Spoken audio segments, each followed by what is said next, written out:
नमस्कार दोस्तों, एक बार मैं फिर से स्वागत करता हूं आप सभी लोगों का आपका अपने यूट्यूब चैनल गुरुवर जीके में। जी हाँ दोस्तों, तो मैं हूं अंकित और आज आप लोगों के लिए लेकर आया हूं क्लास एर्थ।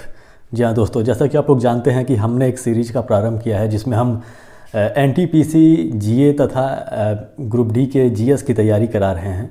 एनटीपीसी सीबीटी 2 का एग्ज़ाम होने वाला है, जैसा कि आप लोग को पता है। कई सारे अभ्यर्थी इस बात के लिए दबाव भी बना रहे हैं कि जो परीक्षाएं हैं, खासकर जो ग्रुप डी की परीक्षाएं हैं जिसे जुलाई में बोला गया है लेने के लिए, तो कई सारे अभ्यर्थी हैं जो दबाव बना रहे हैं कि एग्ज़ाम जो है थोड़ा सा पहले ही ले लिया जाए। तो देखिए क्या होता है। और फिलहाल जो डेट अभी तक बताया गया है हम लोगों को वह जुलाई ही बताया गया है। तो उसी के संदर्भ में आज हम लोग का क्लास एर्थ आज प्रारंभ कर रहे हैं। क्लास 7 तक हम पहले ही अपने इस यूट्यूब चैनल पे उसे उन वीडियोस को अपलोड कर दिए हैं। यदि आपने उन वीडियोस को नहीं देखा है तो इस वीडियो के डिस्क्रिप्शन में उनका लिंक आपको प्राप्त हो जाएगा, जहाँ से जाके आप उन्हें देख सकते हैं। तो चलिए प्रारंभ करते हैं। तो आज का पहला प्रश्न है, असतो मा सद्गमय किस वेद से लिया गया है? तो बताइए अपने जवाब। जी हाँ दोस्तों, इसका जवाब होगा ऋग्वेद। जो असतो मा सद्गमय है वह ऋग्वेद से लिया गया है। ये जो पूरा श्लोक है वो कुछ इस प्रकार से है कि असतो मा सद्गमय तमसो मा ज्योतिर्गमय। अच्छा, यह जो मंत्र है वह मुख्यतः सोम यज्ञ की स्तुति में गाया जाता था और इसका जो अर्थ होता है वो ये होता है कि मुझे असत्य से सत्य की ओर ले चलो, मुझे अंधविश्वास से प्रकाश की ओर ले चलो, मुझे मृत्यु से अमरता की ओर ले चलो। चलिए चलते हैं प्रश्न संख्या 2 की ओर। प्रश्न संख्या 2 है, संप्राय मैदानों का निर्माण नदी की किस अवस्था में होता है? तो बताइए अपने जवाब। जी हाँ दोस्तों, इसका जवाब होगा वृद्धावस्था, जिसे हम लोग जीर्णावस्था भी कहते हैं। तो जो संप्राय मैदान होता है, इसका जो निर्माण होता है वह नदी के वृद्धावस्था में होता है।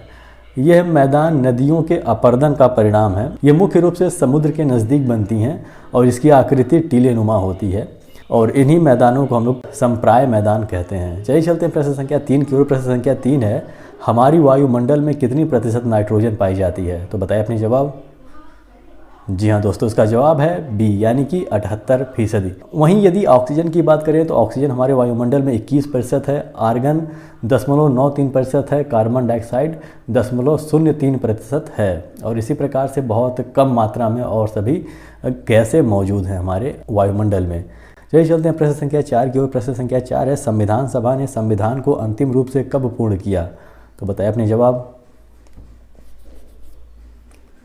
जी हाँ दोस्तों, इसका जवाब होगा 26 नवंबर 1949, यानी कि डी। लेकिन जो संपूर्ण हमारा संविधान है, देखिए हम लोग का जो संविधान है वह 26 नवंबर 1949 को बन के तो तैयार हो गया था, लेकिन इसे संपूर्ण भारत पे जो लागू किया गया था वो हमारे गणतंत्र दिवस के दिन यानी कि 26 जनवरी 1950 के दिन लागू किया गया था। ऐसा इसलिए किया गया था क्योंकि 1930 में इसी दिन कांग्रेस ने भारत को पूर्ण स्वराज घोषित किया था। जब 1930 का समय था तो जब अंग्रेज इस बात के लिए नहीं मान रहे थे कि हम आपको स्वराज देंगे, तो कांग्रेस ने खुद ही यह घोषणा कर ली थी कि हम लोग 1930 से खुद को पूर्ण स्वराज घोषित कर लेंगे। और इस दिन से यानी कि 26 जनवरी 1930 के बाद से ही इसे पूर्ण स्वराज दिवस के रूप में मनाया जाता था हमारे देश में। तो उसी दिवस को याद करने के लिए, क्योंकि हमारा संविधान 26 नवंबर 1949 को ही पूरा हो गया था, लेकिन ये डिसीजन लिया गया कि नहीं, हम लोग 26 जनवरी 1950 के दिन से गणतंत्र दिवस मनाएंगे, यानी कि संविधान संपूर्ण भारत पे लागू करेंगे। चलिए चलते हैं प्रश्न संख्या 5 की ओर। प्रश्न संख्या 5 है, केंद्र शासित प्रदेशों में सर्वाधिक जनसंख्या घनत्व किसका है? तो बताइए अपने जवाब। जी हाँ दोस्तों, उसका जवाब होगा ए, यानी कि दिल्ली। दिल्ली जो है वो एक ऐसा केंद्र शासित प्रदेश है जहाँ का जो जनसंख्या घनत्व है वह सबसे अधिक है। 2011 के अनुसार दिल्ली का जो जनसंख्या घनत्व था वह 11,320 व्यक्ति प्रति वर्ग किलोमीटर था। अब थोड़ा सा हम लोग समझ लेते हैं कि जनसंख्या घनत्व क्या होता है। तो जनसंख्या घनत्व एक पर्टिकुलर स्थान पे 1 किलोमीटर वर्ग में निवास करने वाले औसत व्यक्तियों की संख्या होती है। ये कोई ज़रूरी नहीं है कि हर वर्ग किलोमीटर पे उतने ही व्यक्ति मौजूद हों। मान लीजिए किसी राज्य का अगर हम लोग निकाल रहे हैं जनसंख्या घनत्व, तो ऐसा नहीं है कि उसके हर 1 वर्ग किलोमीटर में उतने लोग निवास करते ही होंगे। ये जो होता है ये औसत होता है। वहाँ पे जितने भी होंगे, मान लीजिए 10 वर्ग किलोमीटर का पूरा उसका एरिया है, तो उसमें 1-1 किलोमीटर के दायरे पे 10 वर्ग किलोमीटर का बनेगा दायरा। तो उस 10 को मिलाकर उसका औसत निकाला जाता है, फिर हमें पता चल पाता है कि उनका जो जनसंख्या घनत्व है वह कितना है। चलिए चलते हैं प्रश्न संख्या 6 की ओर। प्रश्न संख्या 6 है, कार की हेडलाइट में कौन से दर्पण का प्रयोग किया जाता है? तो बताइए अपने जवाब। जी हाँ दोस्तों, इसका जवाब होगा ए यानी कि अवतल दर्पण। जी हाँ दोस्तों, कार की जो हेडलाइट होती है उसमें अवतल दर्पण का प्रयोग किया जाता है।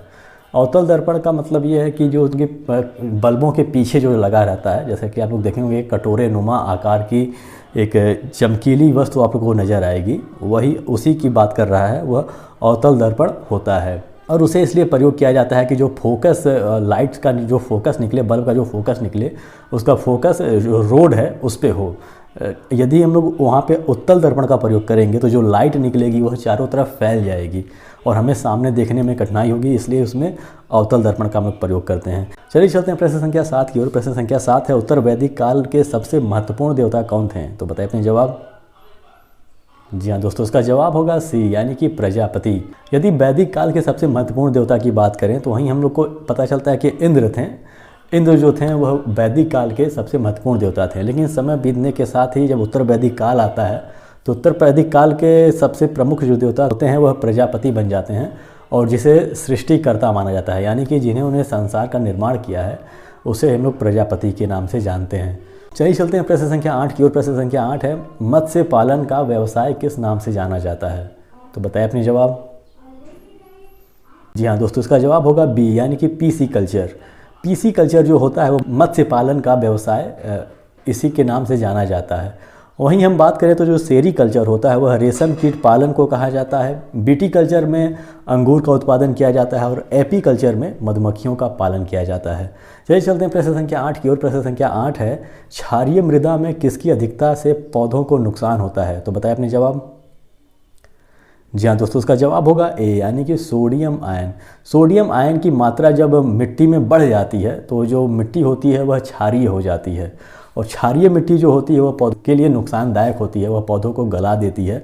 सामान्य रूप से इसका जो पीएच मान होता है वह 8.5 से ऊपर चला जाता है, मिट्टी का जो पीएच मान होता है, और जो फसल होती है हमारी बर्बाद हो जाती है।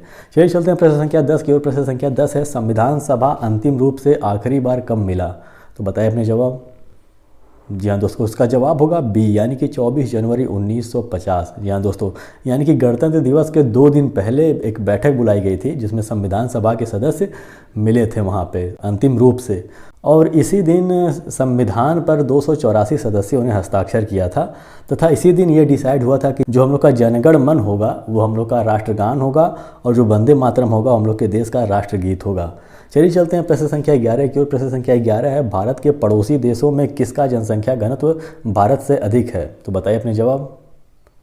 जी हाँ दोस्तों, इसका जवाब होगा सी यानी कि बांग्लादेश। चलिए चलते हैं प्रश्न संख्या 12 की ओर। प्रश्न संख्या 12 है, निम्न में से किसे सीमांत गांधी के नाम से जाना जाता था? तो बताइए अपने जवाब। जी हाँ दोस्तों, इसका जवाब होगा बी यानी कि खान अब्दुल गफ्फार खां। चलिए चलते हैं प्रश्न संख्या 13 की ओर। प्रश्न संख्या 13 है, भारत का राष्ट्रीय आदर्श वाक्य सत्यमेव जयते कहाँ से लिया गया है? तो बताएं अपने जवाब। जी हाँ दोस्तों, इसका जवाब होगा ए यानी कि मुंडकोपनिषद। मुंडकोपनिषद से भारत का जो राष्ट्रीय आदर्श वाक्य है वह सत्यमेव जयते वहीं से लिया गया है। चलिए चलते हैं प्रश्न संख्या 14 की ओर। प्रश्न संख्या 14 है, मेरी कल्चर किस उत्पाद से संबंधित है? तो बताएं अपने जवाब। जी हाँ दोस्तों, इसका जवाब होगा बी यानी कि समुद्री जीवों से मेरी कल्चर जो है इसके उत्पाद से संबंधित है। चलिए चलते हैं प्रश्न संख्या 15 की ओर। प्रश्न संख्या 15 है, क्षारीय मृदाओं को सुधारने के लिए सबसे अच्छा रसायन कौन सा होता है? तो बताएं अपने जवाब। जी हाँ दोस्तों, इसका जवाब होगा बी यानी कि जिप्सम। चलिए चलते हैं प्रश्न संख्या 16 की ओर। प्रश्न संख्या 16 है, भारतीय संविधान के निर्माण में कुल कितना समय लगा था? तो बताइए अपने जवाब। जी हाँ दोस्तों, इसका जवाब होगा डी यानी कि 2 वर्ष 11 माह और 18 दिन। जी हाँ दोस्तों, हम लोग का जो संविधान है वह 2 वर्ष 11 माह और 18 दिनों में बनकर कंप्लीट हुआ था। चलिए चलते हैं प्रश्न संख्या 17 की ओर। प्रश्न संख्या 17 है, योजना आयोग का गठन कब हुआ था? तो बताइए अपने जवाब। जी हाँ दोस्तों, इसका जवाब होगा ए यानी कि 1950। 1950 में योजना आयोग का गठन किया गया था और अब इसे नीति आयोग के नाम से जाना जाता है। मुख्य रूप से जब हमारे देश के प्रधानमंत्री नरेंद्र मोदी बने और बीजेपी की सरकार आई तो उन्होंने योजना आयोग को हटाकर उसी के स्थान पे एक नीति आयोग जैसी संस्था का स्थापना उन्होंने किया, जबकि काम एक ही है। अब चूँकि योजना आयोग का मुख्य कार्य था जो पंचवर्षीय योजना चलते थे हमारे देशों में, तो उनका जो पंचवर्षीय योजना का जो प्रारूप था वो तैयार करना योजना आयोग का कार्य था। लेकिन जब पंचवर्षीय योजना समाप्त किया गया तो इसका नाम बदल के नीति आयोग रख दिया गया। चलिए चलते हैं प्रश्न संख्या 18 की ओर। प्रश्न संख्या 18 है, बल्ब को तोड़ने पर वो तेज आवाज़ के साथ क्यों टूटता है? तो बताएं अपने जवाब। जी हाँ दोस्तों, इसका जवाब होगा ए, यानी कि बल्ब के अंदर निर्वात में वायु तेजी से प्रवेश करती है। जैसा कि आप लोग जानते हैं कि जो बल्ब होती है वह खोखली होती है, उसमें गैसें नहीं होती हैं, उसमें निर्वात रखा जाता है। और इसलिए रखा जाता है क्योंकि वह जो उसमें जो फिलामेंट होती है वो फिलामेंट से कोई भी वायु रिएक्शन करके उसे ख़राब न कर दे, इसलिए उसमें निर्वात रखा जाता है। लेकिन जब हम लोग बल्ब फोड़ते हैं तो जो वातावरण का जो दबाव रहता है, जो वायु दाब रहता है, वो पहले तो वहाँ पे शून्य रहता है, लेकिन जैसे ही वो फूटता है तो तेज़ी के साथ जो वायुमंडल का जो हवा है उसके अंदर प्रवेश करता है, और यही कारण है कि तेज़ आवाज़ के साथ धमाका होता है उसमें। चलिए चलते हैं प्रश्न संख्या 19 की ओर। प्रश्न संख्या 19 है, उत्तर वैदिक कालीन ग्रंथों में किस आश्रम का उल्लेख नहीं मिलता है? तो बताएं अपनी जवाब। जी हाँ दोस्तों, इसका जवाब होगा सी, यानी कि संन्यास। संन्यास का जो उल्लेख है वो उत्तर वैदिक कालीन ग्रंथों में नहीं मिलता है। जैसा कि आप लोग जानते हैं कि हम लोग का जो जीवन था वो 4 व्रतों में बटा हुआ था, जैसे कि ब्रह्मचर्य हो गया, गृहस्थ हो गया, वानप्रस्थ हो गया, संन्यास हो गया। तो यह वैदिक काल में तो देखने को मिलता है, लेकिन जब उत्तर वैदिक काल आता है तो धीरे धीरे जो संन्यास का जो व्रत रहता है वो धीरे धीरे समाप्त हो जाता है, और केवल 3 बचता है, जो कि ब्रह्मचर्य, गृहस्थ और वानप्रस्थ रहता है। चलिए चलते हैं प्रश्न संख्या 20 की ओर। प्रश्न संख्या 20 है, निम्न में से कौन सा ऊर्जा का वाणिज्यिक स्रोत नहीं है? तो बताएं अपने जवाब। जी हाँ दोस्तों, इसका जवाब होगा सी, यानी कि समुद्री ऊर्जा। चलिए चलते हैं प्रश्न संख्या 21 की ओर। प्रश्न संख्या 21 है, निम्न में से कौन सी मिट्टी प्रायद्वीपीय भारत में अधिकतम पाई जाती है? तो बताएं अपने जवाब। जी हाँ दोस्तों, इसका जवाब होगा ए, यानी कि काली मिट्टी। काली मिट्टी जो है प्रायद्वीपीय भारत में सबसे अधिक पाई जाती है। प्रायद्वीपीय भारत का मतलब ये हो गया कि जो दक्षिण भारत का जो क्षेत्र है उसे हम लोग प्रायद्वीपीय भारत के नाम से जान सकते हैं। मतलब प्रायद्वीप का मतलब ये होता है कि जो 3 ओर से, अगर कोई भूखंड जो है वह 3 ओर से जल से घिरा हुआ रहता है तो उसे हम लोग प्रायद्वीप का नाम देते हैं। और जैसा कि भारत का जब आप नक्शा देखेंगे तो पाएंगे कि ये भी जो है वो 3 ओर से पानी से घिरा हुआ है। पश्चिम की ओर जाएंगे तो देखेंगे कि अरब सागर है, दक्षिण की ओर जाएंगे तो आप लोग को पता चलेगा कि हिंद महासागर है, और जब पूरब की ओर जाएंगे तो आप लोग को पता चलेगा कि वहाँ पे बंगाल की खाड़ी मौजूद है। चलिए चलते हैं प्रश्न संख्या 22 की ओर। प्रश्न संख्या 22 है, संविधान सभा में उपस्थित कितने सदस्यों ने संविधान पर हस्ताक्षर किए थे? तो बताएं अपनी जवाब। जी हाँ दोस्तों, उसका जवाब होगा बी, यानी कि 284। 24 जनवरी 1950 को 284 सदस्यों ने संविधान पर हस्ताक्षर किए थे। चलिए चलते हैं प्रश्न संख्या 23 की ओर। प्रश्न संख्या 23 है, योजना आयोग किस प्रकार का संगठन था? तो बताएं अपनी जवाब। जी हाँ दोस्तों, इसका जवाब होगा सी, यानी कि केंद्र सरकार द्वारा गठित एक निकाय था।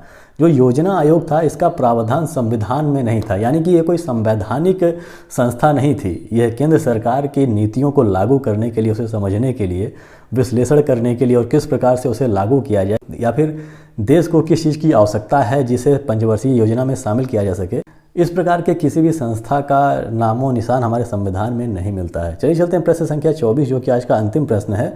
यदि पानी से भरे गिलास में तैरता बर्फ पिघल जाए तो गिलास के पानी के तल पर क्या असर पड़ेगा? तो बताइए अपनी जवाब।